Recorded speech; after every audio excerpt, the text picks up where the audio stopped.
Кыргыз Республикасынын президенти Алмазбек Атамбаев бүгүн 21 августта өлкөнүн премьер-министри Сооронбай Жээнбеков менен жолугушту.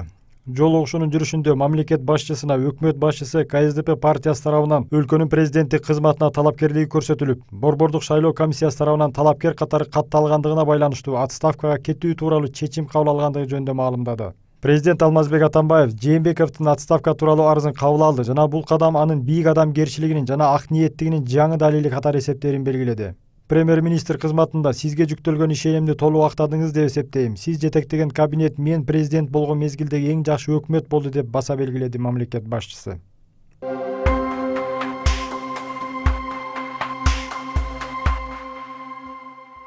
2017 жылдын 1 октябрынан тартып пенсиянын өлчөмү жогорулайт. Премьер-министр Сооронбай Жээнбеков Кыргыз Республикасынын өкмөтүнүн 2017 жылдын 1 октябрынан тартып пенсиянын базалык бөлүгүнүн өлчөмүн белгилөө жөнүндө жана 2017 жылдын 1 октябрынан тартып пенсиянын камсыздандыруу бөлүгүнүн өлчөмдөрүн индексациялоо жөнүндө токтомдоруна кол койду. Пенсияга байланыштуу жогорулатуу Кыргыз Республикасынын мамлекеттик пенсиялык социалдык камсыздандыруу жөнүндөгү мыйзамына ылайык дайындалды. Кыргыз Республикасынын социалдык фондунун төрагасы Теңизбек Абжапаров баса белгилегендей, 2017 жылдын 1 октябрындагы жогорулоодон кийин республика боюнча пенсиянын орточо өлчөмү 516 сомго көбөйөт жана ал 5517 сомду түзөт. Жыл башынан өсүү 108,6%, азыркы учурдагы өсүүнүн жогорулоосу 110,3%ды түзөт. 5000 сомго чейинки пенсия үчүн жогорулатуу өлчөмү орточо 113,2%, ал эми 5000 сомдон жогоркулар үчүн орточо 107%ды түзөт.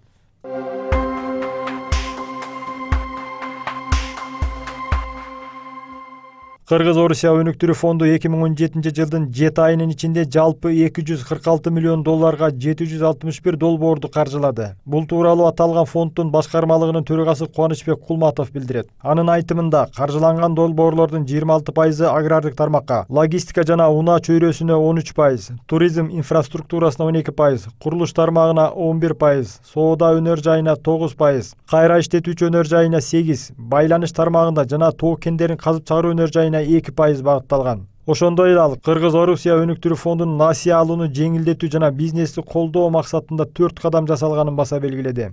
Алгачкы кадам бул пайыздык коюмду жылына 7%дан 4%га чейин төмөндөтүлдү. Экинчиден, экономиканын тармагына байланыштуу насыяны кайтарып берүүнүн убактысы 5 жылдан 15 жылга чейин жогорулады.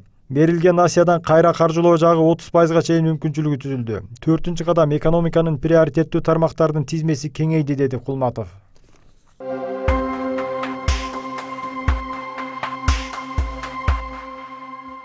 Ички иштер министрлигинин кайгылуу милиция башкармалыгына жаңы жетекчи келгенин министрликтин маалымат кызматы билдирет. Жаңы жетекчи полковник Каныбек Жумашалиев дүйшөмбү күнү жамаатка тааныштырылды. Жумашалиев ички иштер органдарына 1991 жылдан тарта иштеп келет. Иш тажрыйбасынын катардагы милиция кызматкер болуп баштаган. Кызмат жолунда түрдүү жетекчилик кызматтарда иштеген. Анын ичинде Чүй районунун ички иштер бөлүмүнүн жетекчиси, жол кыймылы коопсуздук башкы башкармалыгынын жетекчи орун басары жана ички иштер министрлигинин алдындагы транспорттук ички иштер башкармалыгын жетектеген.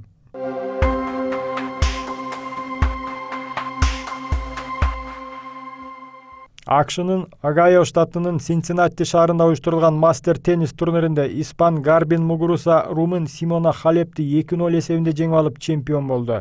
5 миллион 200 миң доллар сыйлыктуу турнирдин кыздар арасында жалгыздан ойноо мелдешинин финалында дүйнөлүк рейтинг боюнча экинчи турган Халеп менен 6-чы орунда турган Мугуруса беттешти. Карьерасында 2 жолу чоң шлем чемпиону болгон Мугуруса 56 мүнөттүк мелдеште 2-0 эсебинде жеңип, бул турнирдеги биринчи жеңишине жетишти.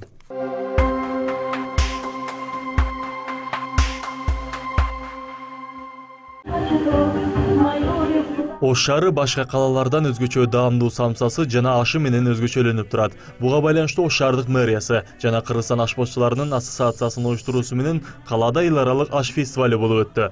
Коңшу Өзбекстандын жана Кыргызстандын бүтүн аймактарынан келген мыкты ашпозчулардын мелдешин өткөрүүдөгү негизги максат эки элдин ортосундагы ынтымакты бекемдөө. В южном регионе все живут. Это сплоченный народ, который у них уже свой культуры этого приготовления этого плова оригинальный.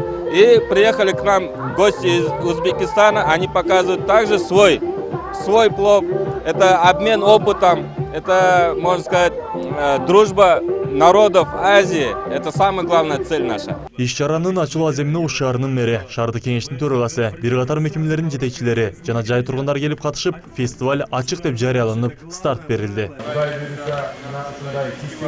Ар жылы Ошто өткөзөбүз.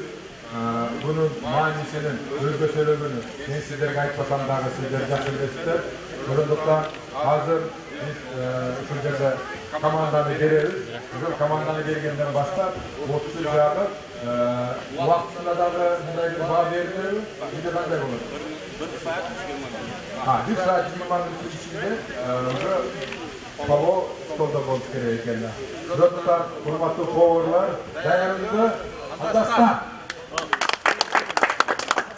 Мелдешке катышууга жалпы 16 ашпозчу келген. Алардын барысына бирде шарт коюлуп, 1 саат 20 минут убакыт аралыгында аш даярдоосу тапшырылган. Бул сыяктуу мелдештерге буга чейин да катышып, өз кесибин мыкты өздөштүргөн ашпозчулар үчүн бүгүнкү коюлган шарттар кадимкидей эле. Bu yigit Farg'ona viloyatining oshpazlaridan eng yosh, eng talantli, juda ko'p marta laureat bo'lgan, xalqaro konkurslarda ham qatnashgan bola. Hozir bu bola kecha kuni Toshkentda hamma gapiryapti hozir 6 tonali palov tayyorlandi dedim. Shundan 30 ga yaqin oshpaz qatnashdi, shundan 15 tasi eng vedushi oshpazlar. Shundan birovi mana shu yigit bo'ladi. Shu qatnashgan.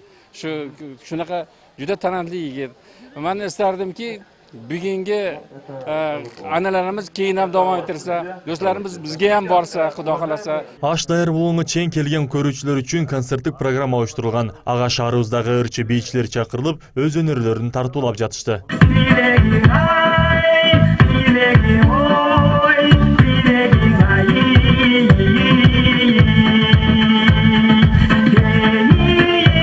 Мына ушундай ыр-күлкү аралашкан фестивалда ашпоздорго бөлүнгөн убакытта аягына чыгып, катары менен даярдаган аштардын калыстар тобуна тартуулап жатышты. Следующие друзья, дорогие члены жюри, Кайытбаев Мухаммадари, Узбекистан, Ферганская долина. Скорее всего, давайте туда поставьте, пожалуйста, новый клуб. Вот туда.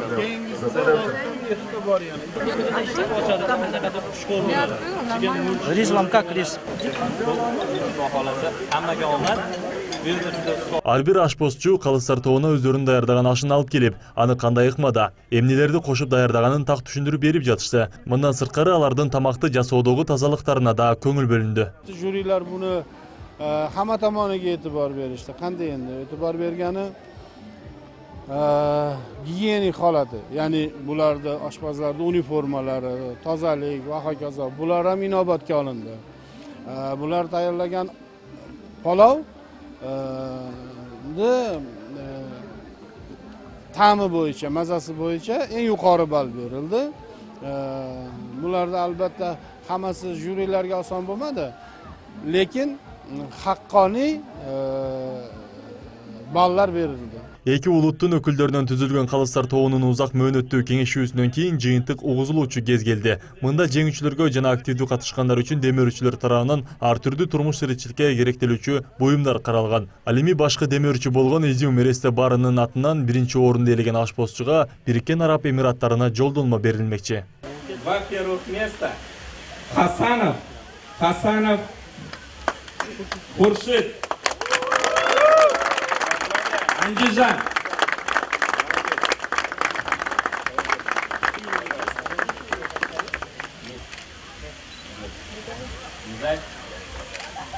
И еще первое место представитель города Ош, Ризаматов Айбек. Классический плов, просто вкусный плов. Два первых места. Двое летят в Дубай, в Арабские Эмираты. Это ваша заслуженная. Спасибо вам. Биринчи орунга ээ болгон Ош шаарынын ашпозу Ризаматов Айбек 5 жылдан бери ушул кесипти аркалап келсе, коңшу мамлекеттин Андижан шаарынан келген Хуршитбек Хасанов 5 жашынан бери ата-энеси менен биргеликте ашпозчу болуп жүргөндүгүн айтат. Ошондой эле бүгүнкү жеңишине толкунданып турганын жана уюштуруучуларга ыраазычылыгын билдирип өттү. Bu konkursdan juda ham xursand bo'ldim. Bu haqiqatan haqiqiy oshpalov konkursi bo'lib o'tdi deb o'ylayman. Bu barcha ustozlarimiz, barcha o'zbekistonliklar nomidan Qirg'iziston ahliga juda katta rahmat aytamiz. Bu festivalda qatnashganimizdan xursandmiz. Yaqinda bizda O'zbekistonda yana shunaqa festival bo'lib o'tadi. Barcha Qirg'izistondan oshpazlar, hunarmandlarni taklif qilib o'tamiz. Мына ушинтип бир топ адамдардын катышуусунда Жогорку Манайда өткөн аш фестивали жыйынтыкталды. Бизге жеткен маалыматтар боюнча жакынкы аралыкта дал ушундай тариздеги иш-чара Өзбекстандын Ташкент шаарында өткөрүлмөкчү. Буга Кыргызстандын Айбек Ризаматов, Хайдаров Абдулатив жана Ахмат Рахимовдор барып катышаары бүгүнкү фестивалда белгилүү болду. Абайнур Башевиков, Шахрух Эминжанов, Ош Берим жаңылыктары.